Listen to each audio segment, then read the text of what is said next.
Olá, boa noite. Eu sou Mariana Jungmann e você confere conosco as notícias que circularam hoje nos corredores do poder. Brasil cria mais de 110 mil empregos com carteira assinada em agosto. Melhor resultado para o mês em 5 anos. E a partir deste sábado, o candidato só pode ser preso em flagrante. Os detalhes você confere a partir de agora, aqui diretamente de Brasília, pela TV Brasil, pela Rádio Nacional e emissoras públicas de todo o país. A gente começa hoje falando sobre números de emprego com carteira assinada no país, porque hoje foram divulgados os dados de agosto do CAGED, o Cadastro Geral de Empregados e Desempregados, que mede o número de contratações menos o de demissões. Por isso, eu chamo agora a Carol Lasnô, que hoje está aqui ao meu lado e tem informações sobre esse assunto pra gente, né? Carol, boa noite. Quais são aí os dados mais importantes? Boa noite, Mariana. Boa noite a todos. Mari, o Brasil criou mais de 110 mil vagas de trabalho com carteira assinada em agosto. Esse, como Mariana disse, é o melhor resultado para o mês em 5 anos. Foi um crescimento de 0,29% em relação a julho. O setor de serviços foi o que mais gerou empregos, mais de 66.200 vagas. O setor agropecuário foi o único com saldo negativo, menos 3.349 vagas. E ontem o presidente Michel Temer antecipou o anúncio do CAGED pelo Twitter e disse que o crescimento no número de carteiras assinadas é prova de que o Brasil está no rumo certo. Mariana. Obrigada, Carol. Bom, e ainda falando de economia, que como a gente sempre explica, anda junto com a política, uma interferindo nos rumos da outra, a Receita Federal anunciou hoje o resultado da arrecadação da União em agosto. E o número é o melhor desde 2014. A União arrecadou no mês passado 109,7 bilhões de reais, uma alta aí de mais de 1% em relação a agosto do ano passado. No acumulado do ano até agora, a arrecadação está em mais de 953 bilhões de reais, o que representa alta de quase 7% em relação ao mesmo período de 2017. Também o melhor resultado desde 2014. O impacto disso é que esse aumento da arrecadação pode ajudar o governo a alcançar uma redução de 36 bilhões de reais no rombo das contas públicas de 2018, que atualmente tem previsão de déficit de cerca de 160 bilhões de reais. Na prática, isso significa que se o rombo for menor, o aperto no orçamento também fica menor. Também hoje, a equipe econômica divulgou que a diminuição das estimativas de gastos obrigatórios para o restante do ano vai permitir liberar 4,12 bilhões de reais para ministérios e órgãos federais. O detalhamento sobre esses números e o impacto deles na economia você confere logo mais às 19 horas no Cenário Econômico com Adalberto Piotto. Bom, e aproveitando o gancho das contas públicas, a gente fala agora sobre um assunto que mexe diretamente com as finanças do governo do Rio de Janeiro e que você tem sempre acompanhado aqui nos corredores do poder. Eu converso com Maurício de Almeida, na nossa redação no Rio de Janeiro, para falar sobre a venda da SEDAI, que foi proibida nesta semana pela Assembleia do Estado. Mas hoje o governador Pezão vetou essa decisão. Explica pra gente esse imbróglio aí, Maurício. Boa noite, a gente até falou disso aqui também essa semana, né? Boa noite, Mariana. Pois é, realmente uma grande confusão. Essa polêmica envolvendo a privatização da SEDAI, ela continua. Hoje, o governador Luiz Fernando Pezão vetou a lei que impedia a venda de ações da companhia. O projeto foi aprovado, como você falou essa semana, na Assembleia Legislativa do Rio, por 45 votos a 0 e dependia da sanção do governador para entrar em vigor. Agora, a privatização da SEDAI continua autorizada, mas os deputados ainda podem derrubar o veto do Pezão. A Assembleia tem um prazo de 15 dias para analisar essa questão. São necessários 36 votos para derrubar esse veto. Se isso acontecer, o governador é obrigado a sancionar a lei. Mas é bom lembrar que a venda da SEDAI faz parte daquele acordo de recuperação fiscal do Rio de Janeiro com o governo federal. E a empresa foi dada como garantia para o pagamento de um empréstimo de 2 bilhões e 900 milhões de reais com o Banco BNP Paribas. Na época, a própria Assembleia tinha autorizado a venda da empresa, mas agora mudou de ideia. Mariana. Maurício, a gente vai continuar acompanhando aí o desenrolar desse imbróglio. Obrigada, Maurício de Almeida. Agora, uma notícia que interessa para quem recebe com regularidade dinheiro vindo do exterior. Uma nova norma do Banco Central vai permitir que a conversão de dólar para real seja feita lá fora. Assim, quem recebe aqui fica protegido das oscilações da moeda americana. Mais informações com Jéssica Gonçalves.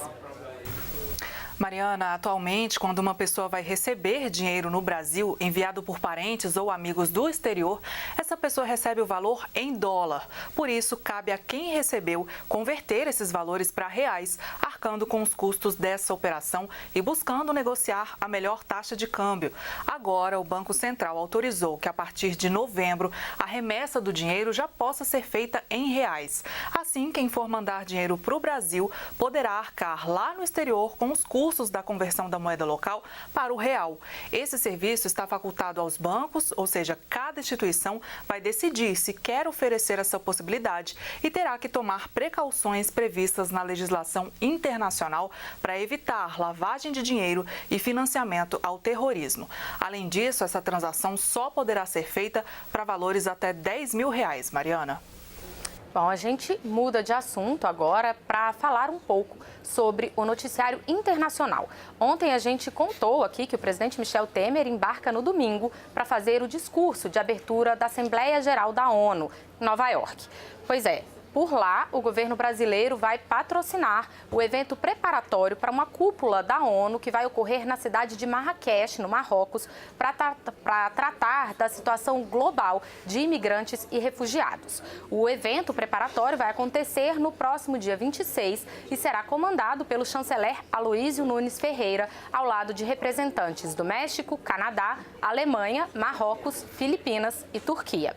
Será um evento paralelo para discutir os desafios da imigração em massa no mundo. Aliás, por falar em crise de imigração, o presidente da Venezuela, Nicolás Maduro, anunciou em um programa de rádio local que vai pedir à ONU ajuda financeira para repatriar venezuelanos que saíram do país. Segundo Maduro, ele vai convidar o alto representante das Nações Unidas para imigrantes para ir à Venezuela e vai pedir 500 milhões para ajudar a levar de volta ao país os imigrantes que se dizem vítimas de preconceito e xenofobia em outros países. Maduro disse que não irá à cúpula porque teme por sua segurança. A crise de imigração na Venezuela, por sinal, é um dos temas em relação à América Latina que deve ganhar destaque nessa cúpula da ONU, ao lado também da crise na Nicarágua. Outros temas relacionados aqui à região da América Latina que devem ser postos em debate são o acordo comercial entre Mercosul e União Europeia e as negociações da Argentina com o Fundo Monetário Internacional em meio à crise enfrentada pelo país vizinho. Além disso, há expectativa de divergências em relação a outros temas, como a crise migratória na Europa e a guerra comercial entre Estados Unidos e China e ainda as ameaças de conflitos bélicos em vários locais do mundo. E voltando a falar sobre a situação da imigração venezuelana, mas em específico dos que chegam ao Brasil pelo estado de Roraima, eu volto a falar com a Carol Lasnoa, aqui ao meu lado. A governadora Sueli Campos, Carol, do estado de Roraima, se encontrou com o presidente Nicolás Maduro para tratar desse tema, mas também sobre o fornecimento de energia do país vizinho para o estado. O encontro teve algum resultado? Então, Mariana, o presidente da Venezuela, Nicolás Maduro, se comprometeu a ampliar o fornecimento de energia ao Estado, além de implementar um plano de repatriação de venezuelanos que queiram regressar voluntariamente ao país. A reunião foi realizada nesta quinta-feira no Palácio Miraflores, em Caracas, capital venezuelana. Sueli Campos foi solicitar apoio após a ameaça de corte no fornecimento da energia que a Venezuela manda para Roraima. Ela aproveitou o encontro para falar sobre a questão migratória. Sueli informou que a ação do governo venezuelano começa a ser implementada a partir da próxima semana, inicialmente atendendo a 100 imigrantes que já se cadastraram junto ao consulado. E em relação ao fornecimento de energia, Sueli Campos informou que Maduro se comprometeu em determinar a imediata manutenção do linhão de Guri, em território venezuelano. Também deve iniciar a manutenção da rede elétrica, além de prorrogar o contrato de distribuição de energia para Roraima. Mari. Obrigada, Carol. Bom, e a gente muda de assunto e mais uma vez volta à nossa redação do Rio com o Maurício de Almeida. Maurício, o dinheiro para as obras emergenciais do Museu Nacional foi liberado e a Universidade Federal do Rio de Janeiro, responsável pela gestão do museu, já assinou o contrato para essas obras, né? Conta os detalhes para a gente. É isso mesmo, Mariana. Quase 20 dias depois do incêndio, a restauração do Museu Nacional começa aos poucos a se materializar. Hoje, a Universidade Federal do Rio de Janeiro, que é responsável pela instituição, assinou o contrato com a empresa de engenharia Concrejato para a realização de obras emergenciais. Numa primeira etapa, as paredes do palácio vão ser reforçadas, porque ainda existe o risco de desabamento. Em seguida, vai ser instalada uma cobertura no prédio para proteger o local da água da chuva. Numa terceira fase, vão ser retirados os escombros. Segundo os pesquisadores do museu, vai ser um trabalho arqueológico para tentar localizar alguma peça do acervo que tenha resistido ao fogo. A contratação da empresa foi possível porque o Ministério da Educação liberou R$ 8.900.000 dos 10 milhões prometidos para o trabalho de emergência. A restauração completa do museu vai ser longa. Segundo a equipe da Unesco, que está no Brasil, pode demorar até 10 anos. O valor total da obra ainda não foi calculado, mas o BNDES já se comprometeu a ajudar e o governo da Alemanha deve doar 10 milhões de euros. Outros países também podem participar desse grande mutirão. Mari. Obrigada, Maurício de Almeida. Bom, o Ministério da Educação também vai lançar um programa para preencher vagas ociosas em universidades públicas. O objetivo é aumentar a oferta de vagas na educação superior pública sem aumentar os gastos. Novamente, é a Jéssica Gonçalves quem explica. Pois bem, Mari, a estimativa do MEC é que hoje 70 mil vagas em universidades públicas estejam ociosas. São alunos que conseguem entrar na tão sonhada vaga em uma federal, mas ao longo do tempo abandonam a faculdade ou migram para outro curso.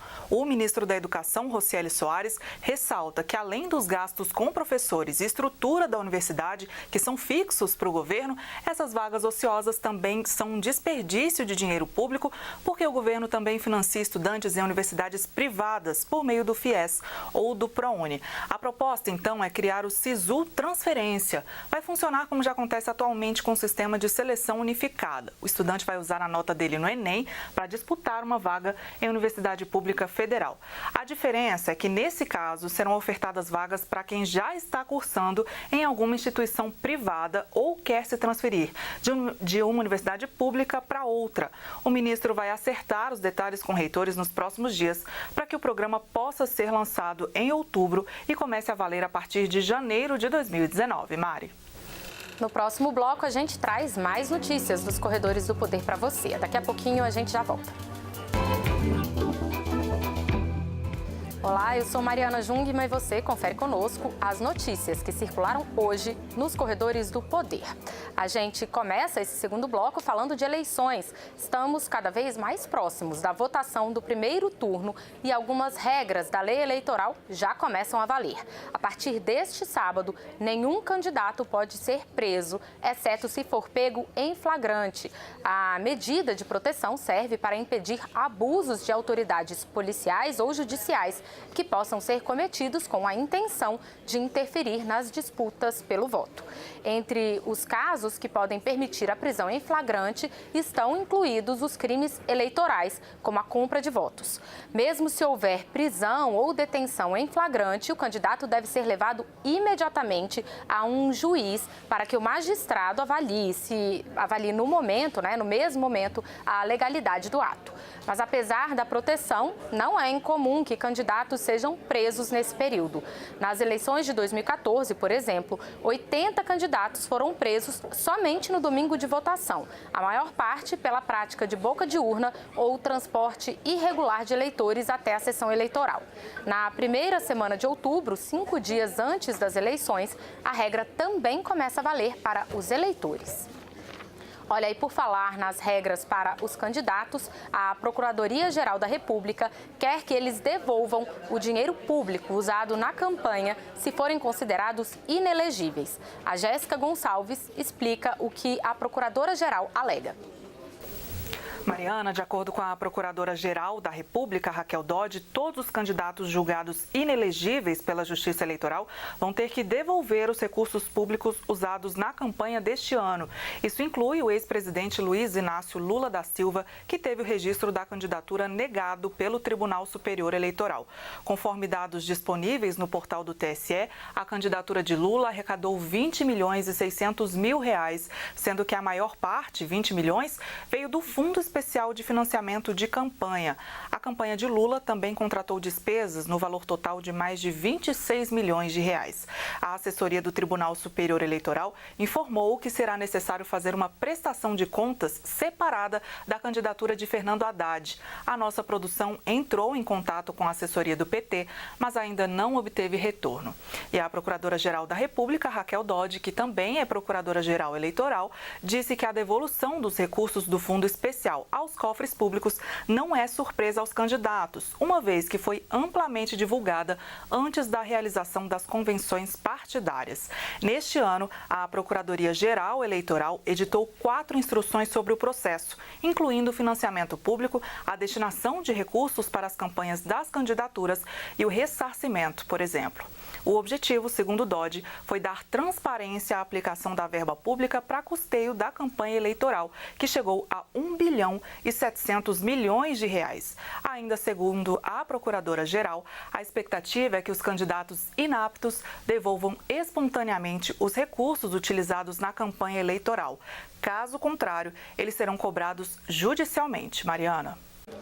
Olha, ainda sobre eleições, mas a respeito da segurança no dia do pleito, o ministro da Defesa, general Joaquim Silva e Luna, disse hoje que 9 estados já pediram ajuda das Forças Armadas. A previsão da pasta é que o número de pedidos possa chegar a 13 ou 14. Segundo ele, todas as solicitações serão atendidas. Em evento no Rio de Janeiro, o ministro disse que o contingente de até 30 mil militares pode ser empregado para garantir a segurança durante o deslocamento de eleitores e das urnas eletrônicas para os locais de votação e apuração.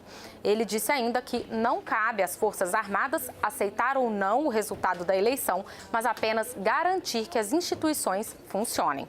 Ele destacou que a Bíblia das Forças Armadas é a Constituição Federal e que não existe risco de os militares não reconhecerem o resultado do pleito. E olha, essas eleições marcam os 10 anos do início da adoção da biometria no processo eleitoral brasileiro. Carol Lasno, aqui de novo comigo. Pela primeira vez, né, Carol, o sistema biométrico vai chegar a identificar a metade do eleitorado, né? É isso mesmo, Mariana. Dos mais de 147 milhões de eleitores aptos a votar, 73 milhões serão identificados por meio das impressões digitais. Segundo o Tribunal Superior Eleitoral, o número mostra a expansão do cadastramento nos últimos anos. Só para se ter uma ideia, nas eleições de 2014, eram 21 milhões de eleitores com reconhecimento biométrico, o que correspondia a pouco mais de 15% do eleitorado. O crescimento entre uma eleição geral e outra foi de quase 240%. E o ministro do Supremo Tribunal Federal, Luiz Roberto Barroso, pediu informações à Justiça Eleitoral para decidir sobre o pedido do PSB de evitar o cancelamento dos títulos de eleitores que não fizeram recadastramento biométrico. Barroso deve decidir sobre a questão após receber a manifestação do TSE.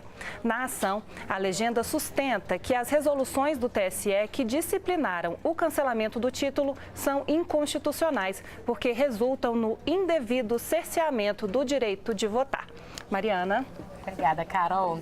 Olha, alguns aplicativos para celular podem ajudar o eleitor no pleito deste ano. Há os voltados para a fiscalização, para ajudar o cidadão no dia das eleições e também para serem usados para acompanhar em tempo real a apuração dos votos. Eles já estão disponíveis para serem baixados nas lojas virtuais Apple Store e Google Play. Então, vamos conhecer quais são esses aplicativos com a Jéssica Gonçalves. Bom, para começar, vamos falar do aplicativo que reúne informações úteis para o dia das eleições. É o e-Título. Com ele, o eleitor consulta o endereço do local de votação e o aplicativo fornece dados sobre a situação eleitoral do cidadão. Os eleitores que fizeram recadastramento biométrico possuem inclusive foto no aplicativo. Assim, a ferramenta pode ser utilizada como documento na hora de votar. É importante lembrar que não é permitido mostrar apenas o print na tela. É obrigatório que o aplicativo esteja aberto no celular do eleitor. Quem vai trabalhar durante o pleito pode utilizar o aplicativo Mesários. Ele contém instruções gerais sobre a atividade e pode ser consultado durante o trabalho. O mesário também poderá responder a um questionário de avaliação após as eleições. Outro aplicativo é o JE Processos. Esse permite acompanhar o andamento dos processos que estão em tramitação na Justiça Eleitoral. Por lá, o eleitor pode saber, por exemplo, como foi o último andamento do processo, além das decisões já proferidas. Voltado para a fiscalização por parte do eleitor, o aplicativo Pardal permite encaminhar denúncias de irregularidades eleitorais. É possível denunciar, por exemplo, propagandas eleitorais, compra de votos, doações e gastos eleitorais. Eu volto com você, Mariana. Olha, outro assunto que interessa ao cidadão é a convocação feita pela Justiça Eleitoral para saber quem vai ser mesário. Carol, quantas pessoas vão trabalhar nas eleições desse ano? Mari, são 2 milhões de mesários. E uma curiosidade, a metade deles se ofereceu para o trabalho de uma maneira voluntária. Para atuar como mesário, o escolhido recebe um treinamento oferecido pela Justiça Eleitoral. Neste ano, 180 mil mesários foram preparados por meio de um curso à distância. E para ser convocado, é preciso ter mais de 18 anos e estar em situação eleitoral regular. Parentes até segundo grau de candidatos, membros de diretórios de partidos políticos, autoridades, agentes policiais e funcionários com funções de confiança no executivo não podem assumir a função de mesário. E o eleitor que atua como mesário, olha a parte boa, tem direito à dispensa do serviço pelo dobro de dias, Mariana, e ao desempate em concursos, quando essa possibilidade estiver prevista no edital. Agora, Carol, eu sei que você é uma dessas pessoas, uma dessas 2 milhões de pessoas que foi convocada para ser mesária esse ano, né? Foi voluntário ou foi convocada? É isso mesmo, Mari. Eu me voluntariei em 2014 e nesse ano eu vou ser mesária de novo com muito orgulho, que é muito bom trabalhar pela Justiça Eleitoral. E como você disse, tem vantagens, né? Tem, lógico. Tá ótimo. Obrigada, Carol. Olha aí o vereador do Rio de Janeiro, César Maia, que já foi prefeito da cidade e agora é candidato ao Senado, foi condenado e deve perder os direitos políticos. Mesmo assim, ele deve concorrer nas eleições deste ano. Vamos novamente à redação da TV Brasil, no Rio de Janeiro, falar com o Maurício de Almeida, que explica isso aí pra gente, né, Maurício? Mariana, a juíza Mirela Herbice, da Terceira Vara de Fazenda Pública aqui do Rio, condenou por improbidade administrativa o vereador César Maia, que é pai do presidente da Câmara dos Deputados, Rodrigo Maia. Ele foi acusado de não ter repassado para a educação o percentual mínimo do orçamento que é garantido pela Constituição. O problema teria acontecido nos anos de 2007 e 2008, quando César Maia era prefeito do Rio. De acordo com a sentença, ele vai ter que pagar uma multa de R$900 mil e teve também os direitos políticos suspensos por 5 anos. Mas como é uma decisão de primeira instância, César Maia, que é candidato ao Senado, poderá participar das eleições desse ano. A defesa disse que vai recorrer, porque a juíza desconsiderou a complexidade dos cálculos realizados para comprovar que os repasses foram corretos. Mário. Obrigada, Maurício. Vamos então para uma última notícia com a Jéssica Gonçalves. Mariana, essa operação aconteceu em São Paulo e Taboão da Serra. Foram cumpridos 4 mandados de busca e apreensão e 2 pessoas foram presas em flagrante. Com os acusados, foram encontrados mais de 1.600 documentos falsos ou em branco, como espelhos de carteira de identidade e de trabalho. Os documentos estavam em um escritório de contabilidade no bairro da Penha, na capital paulista. A polícia apreendeu ainda R$472 mil em espécie, além de máquinas de falsificação de documentos. O inquérito começou há quase 1 ano, a partir da denúncia de um trabalhador que não conseguiu obter seu seguro-desemprego porque alguém já tinha resgatado no lugar dele. Segundo a apuração, mais de 300 empresas fictícias foram criadas com mais de 9 mil benefícios. Estima-se um prejuízo de R$9 milhões. Mari. Bom, só para esclarecer, então, a operação a que a Jéssica se refere foi contra fraudes no seguro-desemprego. Por hoje, a gente encerra por aqui. Para você, uma ótima noite, um ótimo fim de semana. A gente te espera de novo na segunda-feira. Até lá!